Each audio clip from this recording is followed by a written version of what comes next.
దేవుడు ఏం చూస్తాడో తెలుసా?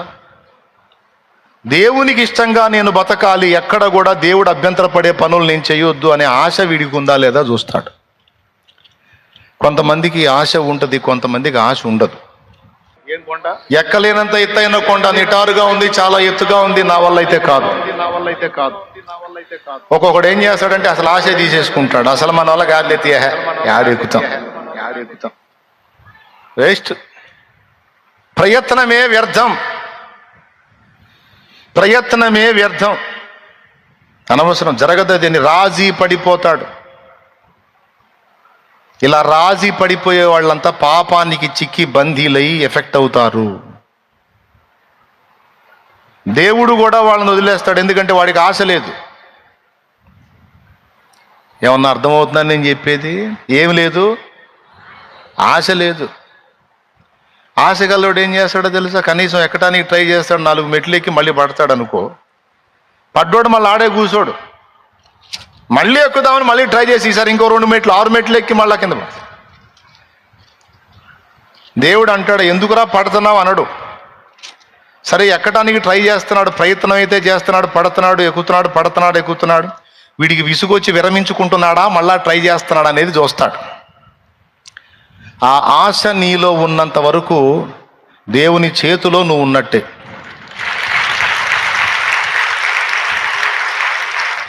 పోరాడినంత వరకు నువ్వు దేవుని చేతిలో ఉన్నట్టే. పోరాటం మానేశావా, ప్రయత్నం ఆపేశావా, ఎక్కడానికి ఇంకా వేస్ట్ ప్రయత్నం అని ఆశలు ఉడిగిపోయి దిగజారి కూలబడిపోయావా, అవుట్. దేవుడు నిన్ను పక్కన పెట్టే అవకాశం ఉంటుంది.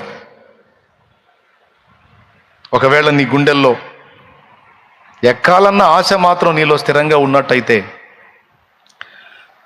దేవుడే నిన్ను చెయ్యి పట్టుకొని ఎక్కిస్తాడు.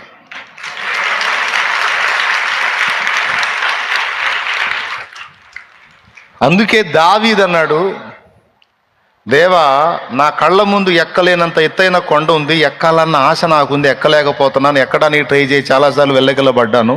అయితే ఒక్కటి అడుగుతున్నాను నిన్ను, దయచేసి నేను ఎక్కలేను కానీ, ఎక్కాలన్న ఆశ నాలో చావదు కానీ, నా యందు దయ ఉంచి నువ్వు నన్ను ఎక్కించమని అడిగాడు.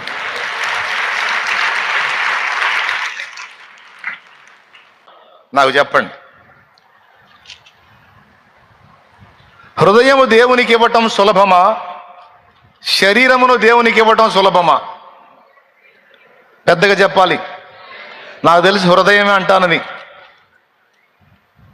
ఒక్కసారి మైండ్ దగ్గర పెట్టుకుని ఆలోచించండి.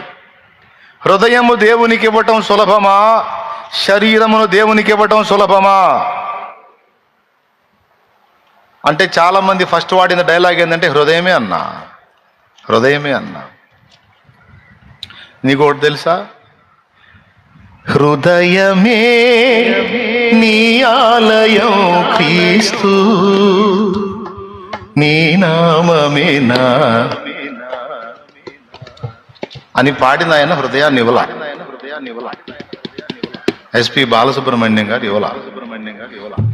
దేవునికి స్తోత్రం, దేవునికి స్తోత్రం. సరే వదిలేసేయండి, సరే వదిలేసేయండి. పాట అయితే పాడాడు. సరే, ఆయన పాడిన పాట తీసుకొని మనం చాలా మంది పాడతాం. మీరందరూ పాడండి. హృదయమే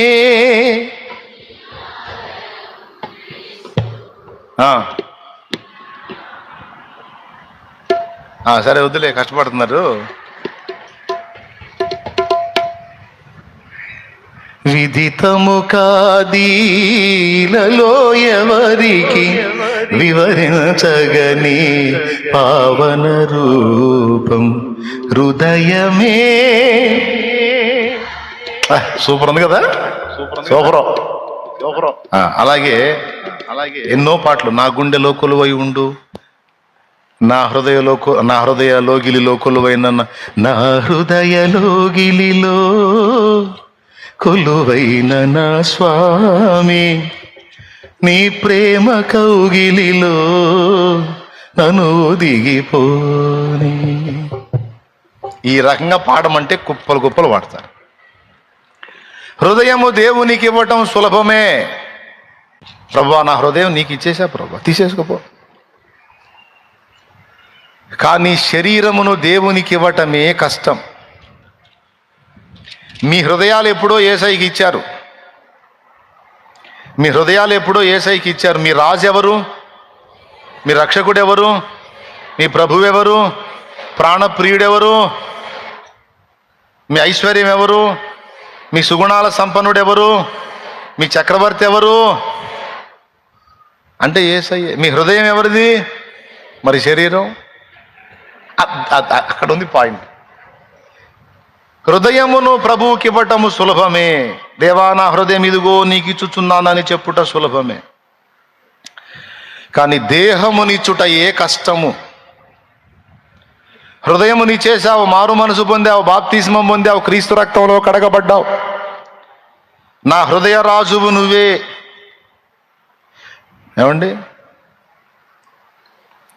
పాటలు కూడా పాడేశాం, కానీ నిజంగా హృదయములో నువ్వే రాజువి, నా హృదయం నీదే అని పాడిన నువ్వు నీ నోటిని, కళ్ళని, చేతల్ని, నడతల్ని, నీ శరీరమును నిజంగా దేవునికి పరిపూర్ణ సమర్పణ చేశావా? హృదయం నీదే ప్రభువా అంటావు, ఎవరన్నా రెచ్చగొడితే బండబూతులు తిడతావు. హృదయం నీదే తండ్రి అంటావు, ఎవడన్నా కదిలిస్తే ఇక నిన్ను ఆపలేం. అంటే హృదయమునిచ్చినంత తేలిక కాదు శరీరమునిచ్చుట. ఏమన్నా అర్థమవుతుందని నేను చెప్పేది? అర్థం కాకపోయినా చేయగలిగింది ఏం లేదు.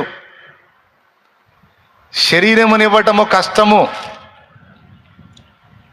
అందుకే రోమాపత్రిక 12వ అధ్యాయములో పౌలు మహనీయుడు స్పష్టముగా చెప్పాడు. చదువు, రోమాపత్రిక 12వ అధ్యాయము 1వ వచనం. కాబట్టి సహోదరులారా, పరిశుద్ధమును దేవునికి అనుకూలమైన సజీవ యాగముగా మీ శరీరములను ఆయనకు సమర్పించుకునుడని దేవుని వాత్సల్యమును బట్టి మిమ్మల్ని బతిమాలుకొనుచున్నాను. ఇట్టి సేవ మీకు యుక్తమైనది. అద్దుగో, మీ హృదయములోను ఆయనకు సమర్పించుకొనుడని అన్నాడా? మీ శరీరములను అన్నాడా? సజీవ యాగముగా అంటే ఆయన చెప్పాడు కాబట్టి నువ్వు పాడావు. నా ప్రియ సహోదరులారా, పరిశుద్ధమును దేవునికి అనుకూలమును అయిన సజీవ యాగముగా మీరు అవ్వడానికి మీ శరీరములను దేవునికి సమర్పించుకొనడని మిమ్మల్ని బతిమాలుకొనుచున్నాను. ఇట్టి సేవయుక్తమైన ఏది? శరీర సమర్పణ.